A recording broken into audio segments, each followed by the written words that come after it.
চল স্টার্ট করি, খাতা বের কর। আমাদের চলছিল যে D and A block. D and A ব্লকে দেখ লাস্ট ক্লাসে পড়েছিলাম হচ্ছে বেসিক ইন্ট্রোডাকশন, বেসিক্যালি কোনটা আমার হচ্ছে পিরিয়ডিক টেবিলের মধ্যে ডি ব্লক, কোনটা আমার এ ব্লক, এ ব্লক এলিমেন্টের মধ্যে কারা কারা আছে, আর ডি ব্লক এলিমেন্টের মধ্যে বেসিক্যালি কারা কারা আছে, ঠিক আছে। আচ্ছা দেখ, ফার্স্টে আমি তুই যাবো হচ্ছে ডি ব্লকের মধ্যে। ডি ব্লক এলিমেন্টগুলোর আরেকটা নাম কি বলতো? Transition element. ট্রানজিশন এলিমেন্টের জেনারেল ইলেকট্রনিক কনফিগারেশন আমি তুই জানি, পরীক্ষাতে আসে জেনারেল ইলেকট্রনিক কনফিগারেশন। আচ্ছা দেখ, ট্রানজিশন এলিমেন্টের মধ্যে কী কী প্রপার্টি পড়বো, কিছু কিছু টাইপের কোশ্চেন তোকে, মানে মোস্ট অফ দ্য টাইপের কোশ্চেন পাঠানো আছে। যে টাইপের কোশ্চেন, কিছু টাইপের কোশ্চেন আমি আবার পাঠানো শুরু করেছি, হ্যাঁ ঠিক আছে। চল খাতা বার কর, D and A block.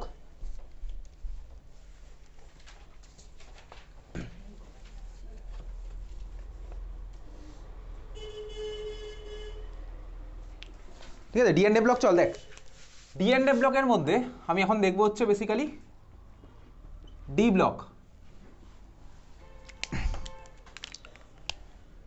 D ব্লকের মধ্যে তুই একটা এনসিআরটি বার করে রাখ সামনে, এনসিআরটিটা বার কর, এনসিআরটি বার করে রাখ সামনে।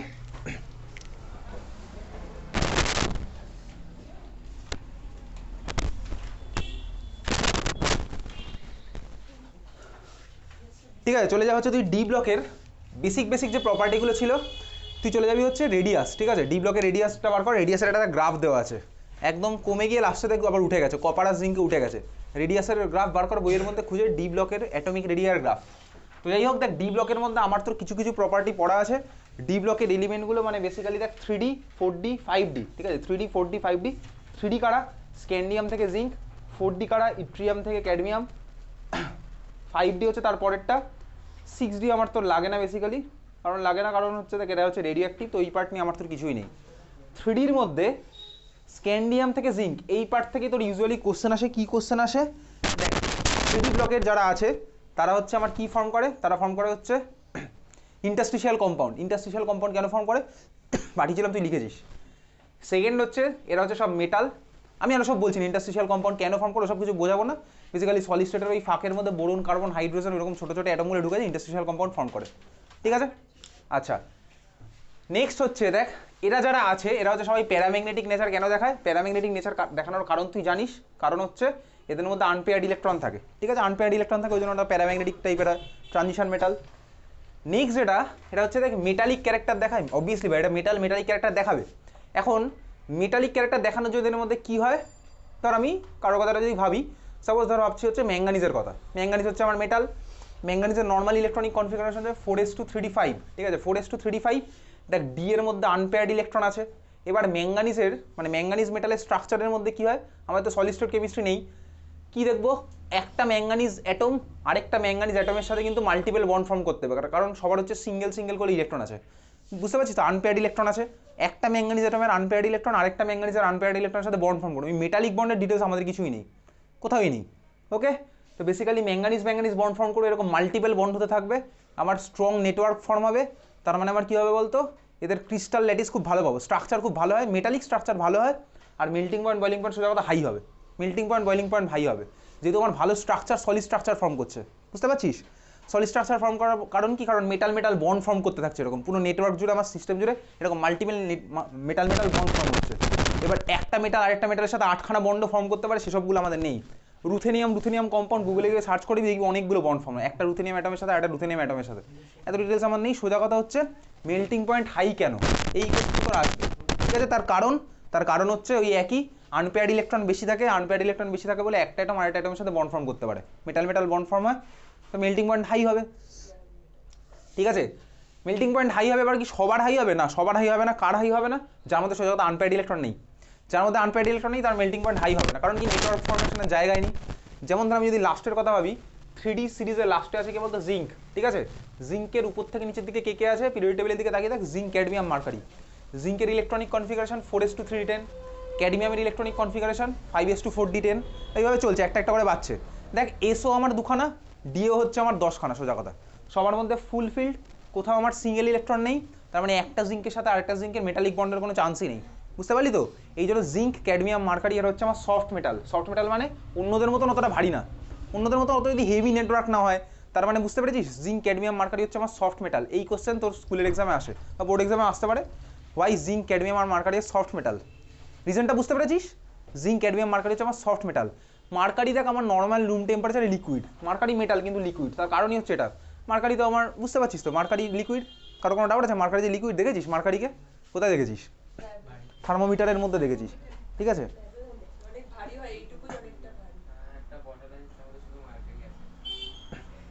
ইউজুয়ালি আমি তো বাড়িতে দেখি থার্মোমিটারে, তারপরে ল্যাবের কথা, সে তো সবই ল্যাবে দেখেছি আমি, ঠিক আছে? চল নেক্সট হচ্ছে, এটা বুঝেছিস? ওকে চল নেক্সট হচ্ছে অ্যাটমিক রেডিয়াস। অ্যাটমিক রেডিয়াসের গ্রাফটা বার করে রেখেছি, এনসেটটির গ্রাফ বার করেছে অ্যাটমিক রেডিয়াসের। দেখ 3Dতে তুই যত স্ক্যান্ডিয়াম থেকে জিঙ্কের দিকে যাচ্ছিস, স্ক্যান্ডিয়াম থেকে জিঙ্কের দিকে যাচ্ছিস 3D সিরিজে, বাঁ দিক থেকে ডান দিকে যাচ্ছি, সাইজ আমার কীভাবে বাড়বে না কমবে সেটাই হচ্ছে বেসিক্যালি অ্যাটমিক রেডিয়াসের কনসেপ্ট। দেখ তোর গ্রাফ দেওয়া আছে 3D 4D 5D, তিনখানার গ্রাফ পরপর দেওয়া আছে। এইবারে কী হয় বেসিক্যালি আমাকে তোকে দেখাচ্ছি 3D 4D 5D তুই রিডিং করলে বুঝে যাবে কী হবে। আমি যত পিরিয়ড টেবিলে লেফট টু রাইট যাই তত আমার কী হয় রেডিয়াস, নর্মালি পিরিয়ড টেবিল যখন পড়েছিলি কী হয় বলতে, লেফট টু রাইট গেলে রেডিয়াস কী হয়, লেফট টু রাইট যাস কেন বাড়তে থাকে? শেল ভাই বাড়ে না ভাই, তুই বাঁ দিক থেকে ডান দিকে গেলি মানে শেল আমার 60 আছে, কমে তাই তো? কেন কমে না? বাড়লে কেন বাড়বে, কমলে কেন কমবে, এটাই হচ্ছে আমার কোশ্চেন। তাতে তার জন্য কি হয়? এক্স্যাক্টলি, তাহলে কমে তাই তো? বাঁ দিক থেকে ডান দিয়ে গেলে সোজা কথা হচ্ছে আমার রেডিয়াস কমে, সিম্পল, ঠিক আছে? বাঁ দিক থেকে ডান দিয়ে গেলে আমার রেডিয়াস কমে, ওকে? আচ্ছা এটা রিজন কি কথা বলিস না, এদিকে তাকা। আমি স্ক্যান্ডিয়াম থেকে জিঙ্ক, আমি এস ব্লক পি ব্লকের মধ্যে ঢুকবো না, আমি ডি ব্লকের মধ্যেই থাকবো। বাঁ দিক থেকে ডান দিকে গেলে কমে, কেন কমে? তার কারণ ধর তুই স্ক্যান্ডিয়ামের পরে আছে, স্ক্যান্ডিয়ামের পরে কি আছে বল? টাইটানিয়াম। এবার ধর চলছে এরকম, স্ক্যান্ডিয়াম থেকে আমি যদি এদিকে যাচ্ছি আমার এফেক্টিভ নিউক্লিয়ার চার্জ বাড়ছে। এফেক্টিভ নিউক্লিয়ার চার্জ মানে কি? সোজা কথা নিউক্লিয়ার চার্জ বাড়ছে। নিউক্লিয়ার চার্জ বাড়ছে মানে কি বলতো? আমার টানবে বেশি ইলেকট্রনকে, ঠিক আছে? ইলেকট্রনকে টানবে বেশি, কারণ প্রোটন সংখ্যা বাড়ছে, প্রোটনের নাম্বার বাড়ছে, আমার টানবে বেশি। আমি আর ডিটেলসে যাচ্ছি না, চার্জ ডেন্সিটির কনসেপ্ট অত আমি ডিটেলসে যাবো না, ওসব দিয়ে তোর অ্যান্সার লিখতে হয় না, ক্লিয়ার? এফেক্টিভ নিউক্লিয়ার চার্জ বাড়ছে, আমার টানবে বেশি, তার মানে আমার সাইজ কমবে, ঠিক আছে? বুঝেছিস? এইবার দেখ এখানে ডিতে যখন আমি যাচ্ছি ইলেকট্রনগুলো আমার কোথায় ঢুকতে থাকে বলতো? অবভিয়াসলি ধর স্ক্যান্ডিয়াম থেকে টাইটানিয়ামে গেলাম, ইলেকট্রনটা আমার নতুন ইলেকট্রনটা কোথায় ঢুকবে? 3Dতে ঢুকবে। টাইটানিয়াম থেকে তার পরেরটাতে গেলাম, নতুন ইলেকট্রন কোথায় ঢুকবে? 3Dতে ঢুকবে। তাহলে ডিতে ডিতে ঢুকছে এরকম, ডিতে করে একটা করে ঢুকতে থাকছে। আমি বাঁ দিক থেকে ডান দিয়ে গেলে আমার এফেক্টিভ নিউক্লিয়ার চার্জ, যেটাকে বেসিক্যালি যে জেড স্টার দিয়ে ডিনোট করে, সেটা তো আমার বাড়বেই, সেটা নিয়ে আমার কোনো ডাউট নেই, বোঝা গেছে? সেটা আমার বাড়বেই, বাঁ দিক থেকে ডান দিয়ে গেলে আমার এফেক্টিভ নিউক্লিয়ার চার্জ বাড়বেই। এইবারে যখন আমার ডিতে ঢুকছে ইলেকট্রন, ধর তুই টাইটানিয়াম থেকে ভ্যানাডিয়ামে যাচ্ছিস, টাইটানিয়ামের আমার ইলেকট্রনিক কনফিগারেশন 3D2, ভ্যানাডিয়ামের হচ্ছে 3D3। তুই ভাব টাইটানিয়ামের তো দুখানা ইলেকট্রন ছিল 3Dর মধ্যে, ভ্যানাডিয়ামে কটা হবে? 3টে হবে। এই যে পরের ইলেকট্রনটা যেটা ঢুকছে সেটাকে রিপেল করে কে কে? বেসিক্যালি রিপেল করার জন্য কিন্তু 3D ইলেকট্রন তখন ওর মধ্যে চলে এসছে, বুঝতে পেরেছিস? ক্লাস 11-এ পড়েছিলাম বেসিক্যালি রিপালশন। আমি তোকে একটা ভিডিও পাঠিয়েছিলাম এই বছর, পাঠানো আছে দেখবি গ্রুপের মধ্যে, যেখানে বলেছিলাম না জানলে দেখে নিবি কোন পার্টটা, আমি টাইম স্ট্যাম্পও দিয়ে দিয়েছিলাম কত থেকে কত দেখতে হবে। S greater than P greater than D greater than F, lanthanide contraction, আর হচ্ছে পেনিট্রেশন পাওয়ার, আর আরেকটা ছিল হচ্ছে ইনার্ট পেয়ার এফেক্ট। তিনখানা আমি ভিডিওর মধ্যে মেনশন করে দিয়েছিলাম, ঠিক আছে? কবে পাঠিয়েছিলাম? সেপ্টেম্বর মাসে, ওকে? তো যাই হোক, 3 নাম্বার ইলেকট্রন মানে ভ্যানাডিয়ামে যে ইলেকট্রনটা ঢুকছে সেটাকে আমার রিপেল করবে আগে, সেটাকে আমার রিপেল করে কিন্তু এবার অনেকে কে চলে এসছে? 3Dর নিজের ইলেকট্রনও রিপেল করে। সেটাই ছিল হচ্ছে আমার বেসিক্যালি পেনিট্রেশন এফেক্ট, বা আরেকটার নাম কি ছিল? Shielding effect. শিল্ড করছে 3Dর ইলেকট্রনও শিল্ড করবে। এইবারে শিল্ডিংয়ের অর্ডার কি হয়? শিল্ডিংয়ের অর্ডার হয় হচ্ছে তোর S greater than P greater than D greater than F. তার মানে ধর আমার যদি কোনো কোথাও একটা সিচুয়েশান অ্যারাইজ হয় যে আমার আগের ইলেকট্রনটা ঢুকেছিল এফে, পরেরটাতেও আমার ইলেকট্রন ঢুকছে এফে, ঠিক আছে? পরেরটাতেও ইলেকট্রন ঢুকছে এফে, তাহলে তখন আমার তোর এক্সপেকটেশন কি? এফের ইলেকট্রনটা ওই নতুন ইলেকট্রনটাকে শিল্ড করবে, ইনকামিং ইলেকট্রনটাকে, কিন্তু ওটা শিল্ড করতে পারে না। তার কারণ কি? এফের হচ্ছে শিল্ডিং এফেক্ট সবচেয়ে কম, বুঝেছিস তো? শিল্ড করতে পারে না, শিল্ড করতে পারে না মানেই আমার কী হয়? সাইজ আমার কী হতে থাকে? যদি শিল্ড না করতে পারে, মানে ঢেকে যদি না দিতে পারে, তাহলে কী হবে বলতো? টেনে নেবে বেশি, বুঝতে পেরেছি? শিল্ড করলো মানে কি? ধর নিউক্লিয়াস আমার ইলেকট্রন ঢুকছে একটা, এর মাঝখানে ধর যারা আছে তারা হচ্ছে আমার শিল্ড করছে। শিল্ড করছে মানে কি? এই নিউক্লিয়াস আর ইলেকট্রনের এই অ্যাট্রাকশনটাকে শিল্ড করছে, মানে কি ঢেকে দিচ্ছে। ঢেকে দিচ্ছে মানে কি বলতো, এই অ্যাট্রাকশনটা এই ইলেকট্রন আর ফিল করতে পারছে না। যদি শিল্ড বেশি হয় তার মানে কি হবে, সাইজ আমার বড় হবে, সোজা কথা, বুঝতে পারলি? ক্লিয়ার, বোঝা গেছে? না বোঝার কিচ্ছু নেই। যদি শিল্ড আমার বেশি হয় তার মানে কি, এই চার্জ এ ফিলই করতে পারছে না। ফিল যদি না করতে পারে তাহলে ইলেকট্রন চেপে আসবে না এদিকে, চেপে যদি না আসে তাহলে সাইজও ছোটো হবে না। তাহলে শিল্ডিং এফেক্ট যত বেশি হয় তত আমার কী হয়, সাইজ বেশি, সোজা কথা। আর শিল্ডিং এফেক্ট যত আমার কম হয় তার মানে কি, শিল্ড করতেই পারছে না ভিতরের লোকজন, তার মানে কি হবে, ইলেকট্রন তো ভাই চেপে চেপে ভিতরের দিকে আসবে, কারণ টান বেশি। শিল্ডিং এফেক্ট যত কম হবে আমার সাইজ তত ছোটো হবে। এটাই হচ্ছে বেসিক্যালি ল্যান্থানাইট কন্ট্রাকশন। তো যাই হোক, তুই এটা বুঝেছিস, তুই যত স্ক্যান্ডিয়াম থেকে জিঙ্কের দিকে যাবি আমার এফেক্টিভ নিউক্লিয়ার চার্জ বেড়েছে, তাহলে এফেক্টিভ নিউক্লিয়ার চার্জ বাড়ার জন্য আমার কী হবে, সাইজ হচ্ছে আমার কমতে থাকবে, তাই তো? সাইজ হচ্ছে কমতে থাকবে। এইবারে দেখ গ্রাফের মধ্যে চলে যা, গ্রাফের মধ্যে দেখ একদম লাস্টে আছে কে বলতো, কপার আর জিঙ্ক।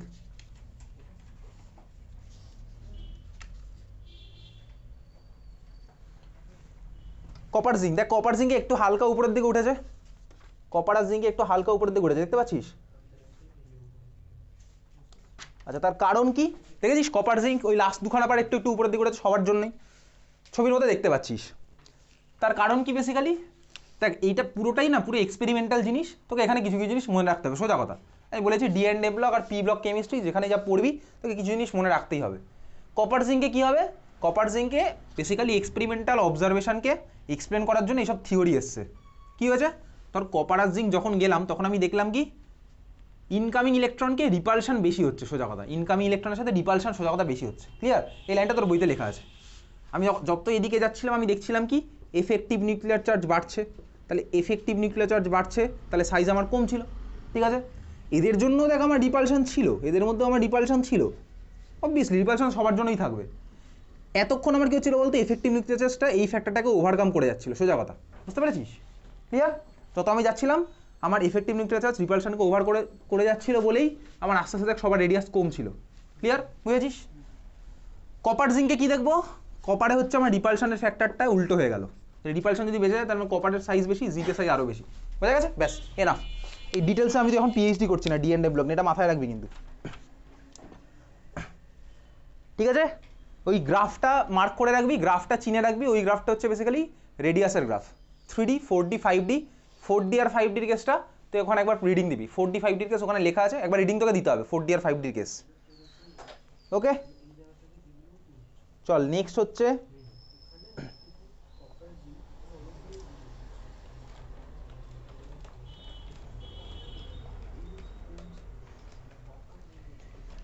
আচ্ছা, একটা কোশ্চেন লেখ, বলেই দিচ্ছি একেবারে, লেখ why chromium molybdenum and tungsten, why chromium molybdenum and tungsten, why chromium molybdenum and tungsten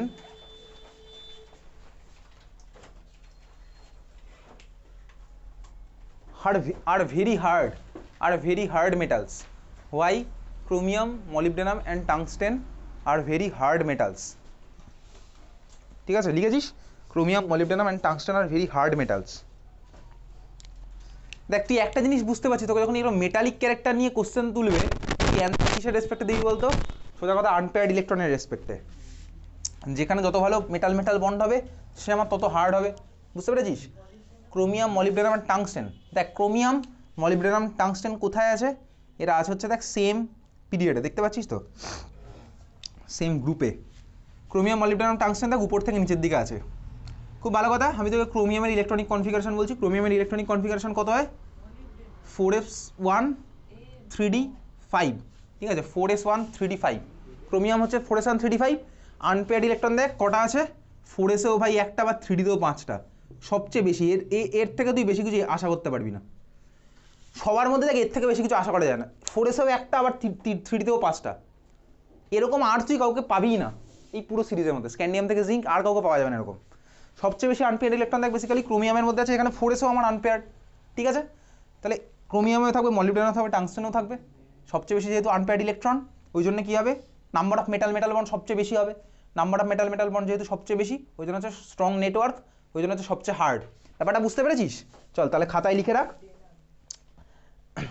লেখ as they have maximum number of unpaired d electrons, as they have maximum number of unpaired electrons, therefore they can form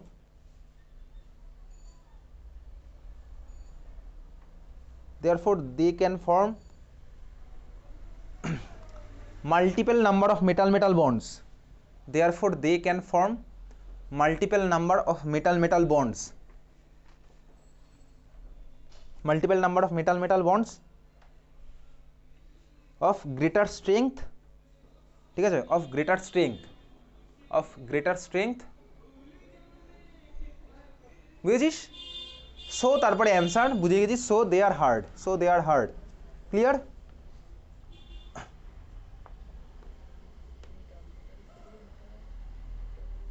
ঠিক আছে, বোঝা গেছে? চল next হচ্ছে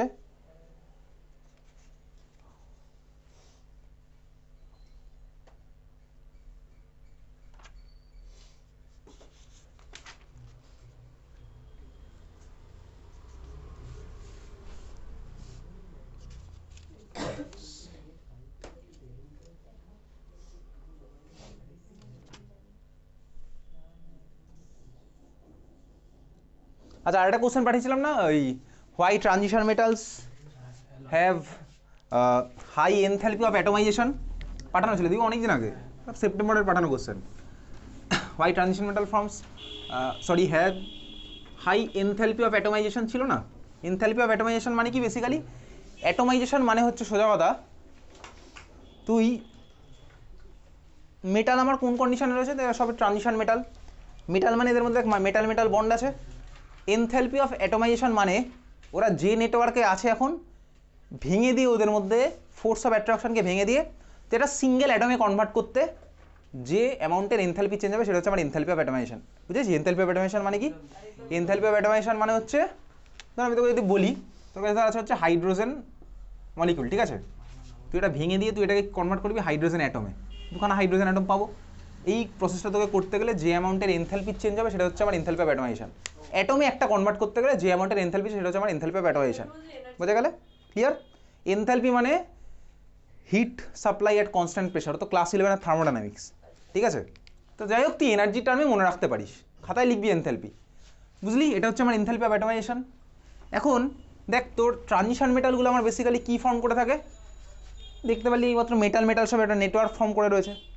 যেহেতু এটা দেখ মেটাল নেটওয়ার্ক ফর্ম করে রাখে, ভাঙতে গেলে তো কিছু করতে হবে, না ভাঙলে তুই একটা অ্যাটমকে পাবি কীভাবে, সেপারেট করবি কীভাবে? না ভাঙলে তুই একটা অ্যাটমকে সেপারেট করবি কীভাবে?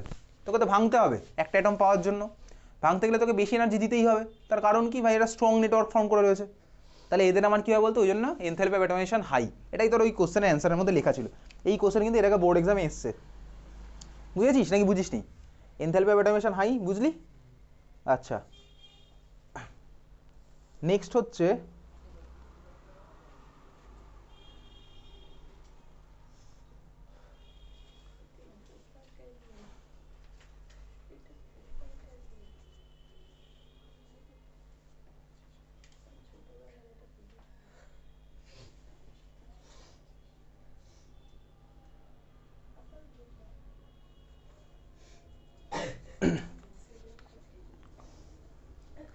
আচ্ছা নেক্সট হচ্ছে lanthanide contraction.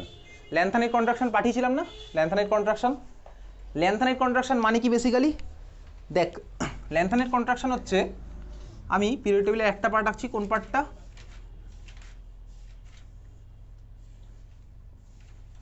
Scandium, yttrium, lanthanum, actinium,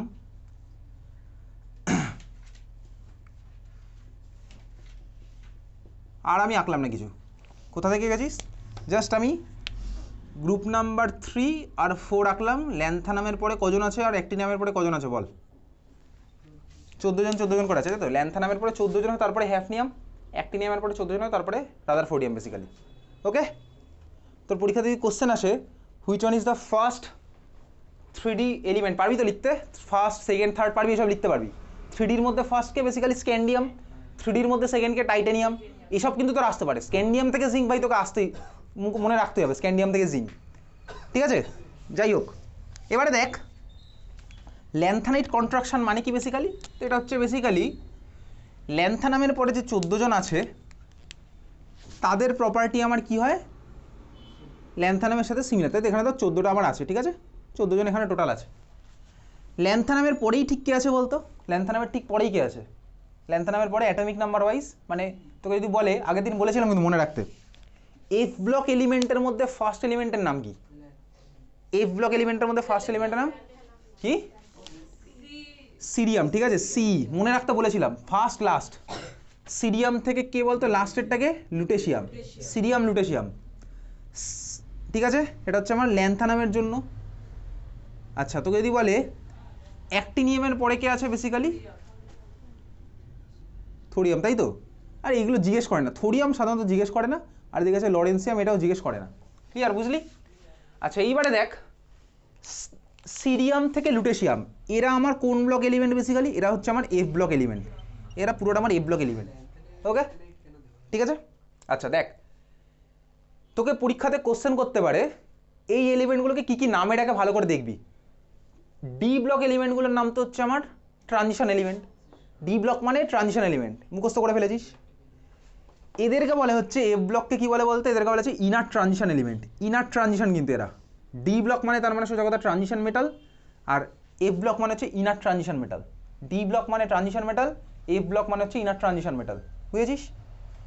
কেন ইনার ট্রানজিশন মেটাল? দেখ, কেনর কারণ কি বেসিক্যালি? কেনর কারণ সেরকম কিছু একটা না, কারণ এখানে হচ্ছে ভাই আমার ট্রানজিশন মেটালে ইলেকট্রন কোথায় ঢুকতো? ঠান্ডা মাথায় দেখ, ভ্যালেন্স শেলের আগের শেলে, তাই তো? কারণ তুই 3Dর কথা ভাব, 3D স্ক্যান্ডিয়াম, ইট্রিয়াম, এদের ভ্যালেন্স শেল কোনটা?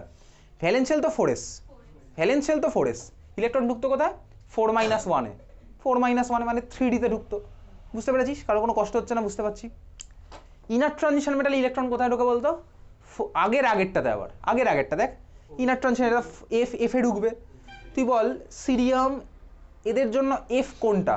এদের জন্য এফ অবভিয়াসলি 4f, তাই তো? কেন 4f? তুই গুনলেই বুঝে যাবি। এদের জন্য পিরিয়ড নাম্বার কত দেখ? 6 নাম্বার পিরিয়ডে আছে। 1 2 3 4 5 6, 6 নাম্বার পিরিয়ডে আছে। তার মানে এর মধ্যে কি কি আছে? 6s, 5d আর 4f। 3f তো পসিবল হয় না, সোজা কথা। ওই জন্য আগেরটাতে 3f ছিল না, ওই জন্য 4f থেকে আমার স্টার্ট হলো। এফ তো আমার 4 থেকেই স্টার্ট হয়, 4f থেকেই স্টার্ট হয়। দেখ, এদের জন্য আমার 4f-এ ঢুকছে, তার মানে কোথায়? ভ্যালেন্স -2 এই নাম্বার শেলটাতে ঢুকছে। ওই জন্য এদেরকে বলা হচ্ছে ইনার ট্রানজিশন। বুঝতে পেরেছিস তো? তাহলে ট্রানজিশন মানে ভ্যালেন্স -1, আর ইনার ট্রানজিশন মানে ভ্যালেন্স -2, সোজা কথা। বুঝলি?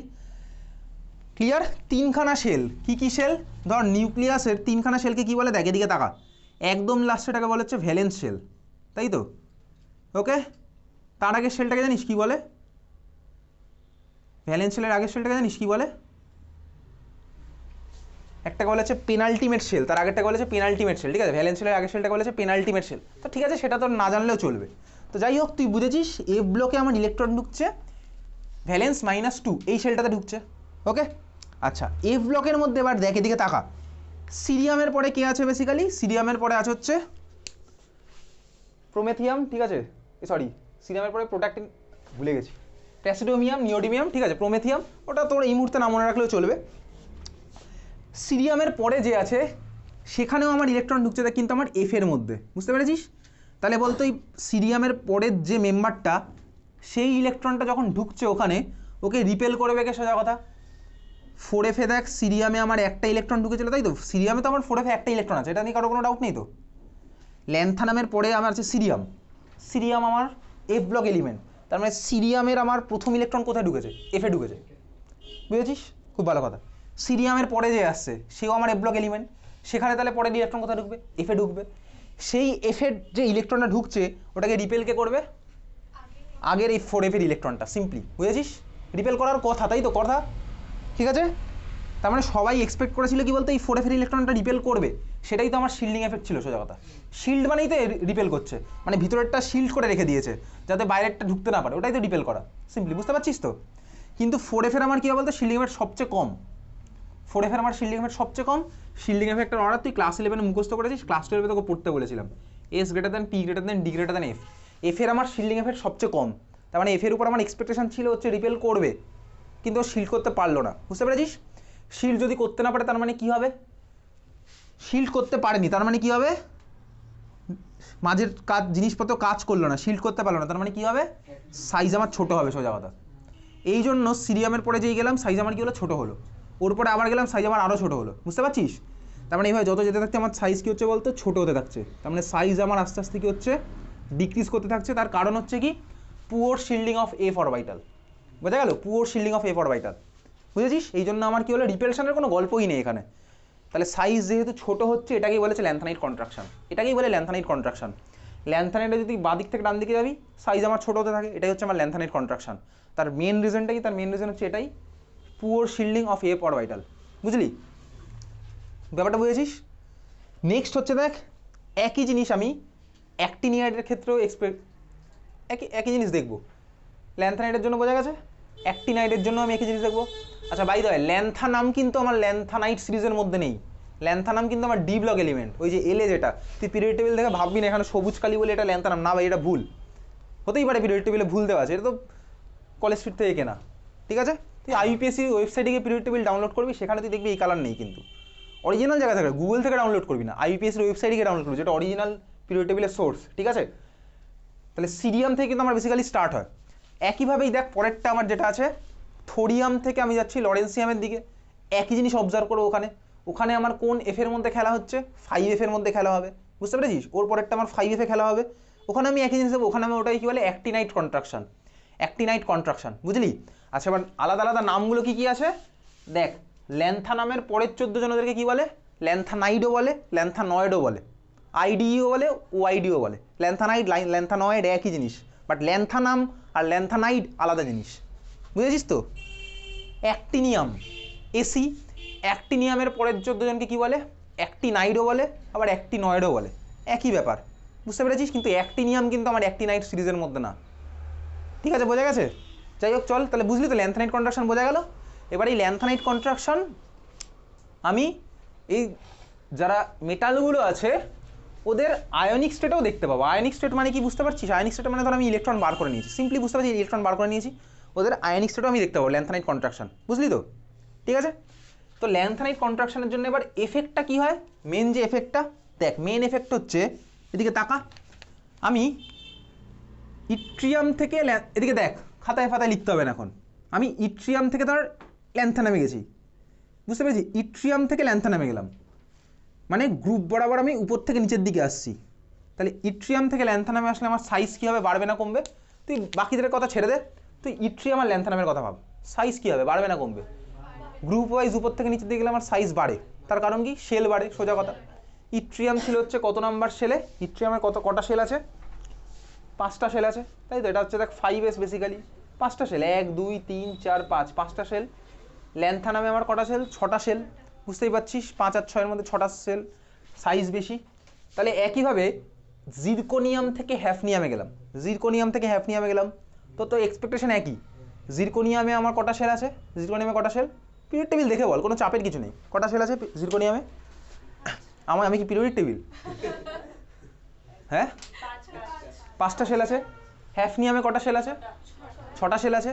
তাহলে সেই একই গল্প হওয়া উচিত ছিল, জিরকোনিয়াম থেকে হ্যাফনিয়ামে গেলাম, সাইজ আমার বেড়ে গেল, কিন্তু না, জিরকোনিয়াম আর হ্যাফনিয়ামের সাইজ আমার সেম হয়, তার কারণ কি, সেটাই হচ্ছে আমার বেসিক্যালি ল্যান্থানাইট কন্ট্রাকশনের জন্য হচ্ছে। এবার ল্যান্থানাইট কন্ট্রাকশনের জন্য কেন হলো, এদিকে দেখ, জিরকোনিয়াম থেকে আমি হ্যাফনিয়ামে গেলাম, তার মানে আমার প্রিন্সিপাল কোয়ান্টাম নাম্বার বেড়েছে, মানে সোজা কথা ভ্যালেন্স শেল বেড়েছে, তাহলে আমার সাইজ বেড়ে যাওয়ার কথা, এটা নিয়ে কারো কোনো ডাউট নেই। আবার দেখ, আমি জিরকোনিয়াম থেকে হ্যাফনিয়াম তো লাফিয়ে যাইনি, আমি এভাবে ঘুরেই গেছি, জিরকোনিয়াম থেকে আমি ল্যান্থানাম হয়ে কিন্তু গেছি, তাই তো? এইভাবেই তো যাবো অ্যাকচুয়ালি, এইভাবে তো যাবো। তুই দেখ, জিরকোনিয়াম থেকে যখন হ্যাফনিয়ামে গেছি, তুই ভাব ল্যান্থানাম থেকে হ্যাফনিয়ামে গেলে কী হয়, ল্যান্থানাম থেকে হ্যাফনিয়ামে গেলে কী হয়, সাইজ বাড়ে না কমে? অবভিয়াসলি কমেছিল না, ল্যান্থানাম থেকে দেখো, তুই গেছিস ওখানে লুটেশিয়াম অবধি, লুটেশিয়ামের পরে তো আমার হ্যাফনিয়াম এসেছে, সাইজ কমেছে, তার মানে দেখ জিরকোনিয়াম থেকে হ্যাফনিয়ামে গেলে আমার শেল ওয়াইজ সাইজ বেড়ে যাওয়ার কথা, কিন্তু দেখ আমি যাবো এইভাবে ঘুরেই তো গেছি, ল্যান্থানাম হয়ে তো গেছি, তখন কিন্তু আমার সাইজ কমেছে, বুঝলি? তাহলে বেড়েছে কমেছে দুটো আমার ওভারঅল নিউট্রাল হয়ে যায়, বুঝতে পেরেছিস? ক্লিয়ার? তাহলে শেলের জন্য সোজা কথা আমার সাইজ বাড়ার কথা, কিন্তু আমার ওদিকে আবার কন্ট্রাকশনও হয়েছে, তাহলে সাইজ বেড়ে কমে ওভারঅল আমার একই আছে, জিরকোনিয়াম আর হ্যাফনিয়ামের সাইজ বেসিক্যালি এক। ক্লিয়ার? এই জন্য জিরকোনিয়াম আর হ্যাফনিয়ামকে আমার ইজিলি সেপারেট করা যায় না, ঠিক আছে? আচ্ছা, এই জিনিসটা আরও ভালো কোথায় আমি দেখতে পাই, যখন হচ্ছে এটা আমার মেটালিক স্টেটে আছে, আয়নিক স্টেটে আছে, সেম অক্সিডেশন নাম্বার, ঠিক আছে, সেম চার্জে আছে। কেন সেম চার্জে থাকলে হয়, তার কারণ আমি ক্লাস 11 একটা জিনিস পড়েছিলাম, মেটালের জন্য আমি একটা জিনিস দেখতে, মনে আছে? ক্যাটায়নগুলোর জন্য পোলারাইজিং পাওয়ার, ফাজান্স রুল একটা ছিল না, ফাজান্স রুল, পোলারাইজিং পাওয়ার মানে কি বলতো, আয়নিক কম্পাউন্ডের মধ্যে কতটা কোভ্যালেন্ট ক্যারেক্টার জেনারেট করছে, আয়নিক কম্পাউন্ডের মধ্যে কতটা কোভ্যালেন্ট ক্যারেক্টার জেনারেট করছে। তার মানে কি ছিল, দেখবি ক্যাটায়নের জন্য আমি দেখতাম হচ্ছে চার্জ বাই সাইজ, মনে আছে, charge by size, charge by size এই ধরনের কোশ্চেন ক্লাস 11-এ করেছিলাম। কীরকম কোশ্চেন, ধর তোকে বললো NaCl, ঠিক আছে, KCl, RbCl, CSCl, caesium chloride, এই চারটে ধর তোর কাছে দেওয়া আছে।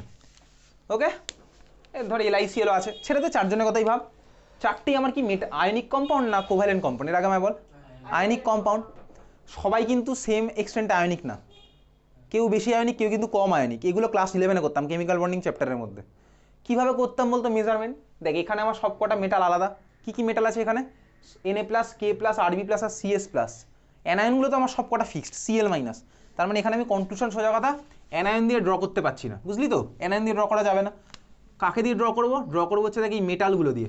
এখন ভাব তুই যত উপর থেকে নিচের দিকে যাচ্ছি আমার সাইজ কী হচ্ছে, সবার বাড়ছে, তাই তো, সাইজ কিন্তু আমার বাড়ছে, কারণ উপর থেকে নিচে দেখলে আমার সাইজ বাড়ে। চার্জ তো সবারই সেম। ক্লাস 11-এ পড়েছিলাম বলতে কি ক্যাটায়নের আমার একটা ছিল পোলারাইজিং পাওয়ার, আয়নিক পোটেনশিয়াল, সেটাকে দেখবি চার্জ বাই সাইজ রেশিও দিয়ে বার করতাম। চার্জ যত বেশি হবে আমার কী হবে ক্যাটায়নের, সেটা কথা, চার্জ যত বেশি হবে ক্যাটায়নের ও ইলেকট্রন ক্লাউড তত টেনে নেবে, তাই তো, টানবে, তার মানে কী হবে বলতো কোভ্যালেন্ট কারেন্ট তত বাড়তো। এইভাবে করেছিলাম ক্লাস 11-এ। তো যাই হোক, সোজা কথা মেটালের জন্য চার্জ বাই সাইজ রেশিওটা আমার খুব দরকারি। চার্জ বাই সাইজ রেশিও যদি দুখানা মেটালের সেম হয় তাহলে দুটো মেটালের প্রপার্টিও সেম হবে। চার্জ বাই সাইজ রেশিও যদি দুখানা মেটালের সেম হয় দুটো মেটালের প্রপার্টিও সেম হবে। এই জন্য দেখ জিরকোনিয়াম +2, বা তুই যে কোনো ভাব, এদের যে কোনো একটা অক্সিডেশন স্টেট ভাব, সাপোজ জিরকোনিয়াম +2 বা হ্যাফনিয়াম +2, দুজনের দেখ আমার oxidation state same, charge same, সাইজও তো সেম, মাত্র বললাম ল্যান্থনের কন্ট্রাকশনের জন্য। ওই জন্য জিরকোনিয়াম +2, হ্যাফনিয়াম +2 বা এরকম যে পেয়ারগুলো আছে, নিওবিয়াম ট্যান্টালাম, ঠিক আছে, মলিবডেনাম টাংস্টেন, তবে মেনলি আমি এদের জন্যই অবজার্ভ করব, এদের জন্যই মেনলি আমি এই এফেক্টটা দেখতে পাই, বুঝেছিস। দুখানা সাইজ সেম হয়ে গেল, আর যদি আমি সেম স্টেটে দেখি, সেম চার্জড অবস্থায় দেখি, তখন আমি কী দেখবো, এদের আয়নিক প্রপার্টি সেম। দুখানা মেটাল আমার সেম বিহেভ করছে, সেম বিহেভ করছে মানে কি ওদের সব কিছুই সেম হবে, বোঝা গেল, নট ইজি টু সেপারেট। ব্যাপারটা বুঝেছিস, খাতায় তো লেখাই আছে সব জিনিসপত্র। এই হচ্ছে আমার ল্যান্থানাইট কন্ট্রাকশন, বোঝা গেল। তো ল্যান্থানাইট কন্ট্রাকশন থেকে ইউজুয়ালি আমাদের আসে, আমাদের অ্যাক্টিনাইট কন্ট্রাকশন অত ভাবতে হবে না, বুঝলি। চল নেক্সট হচ্ছে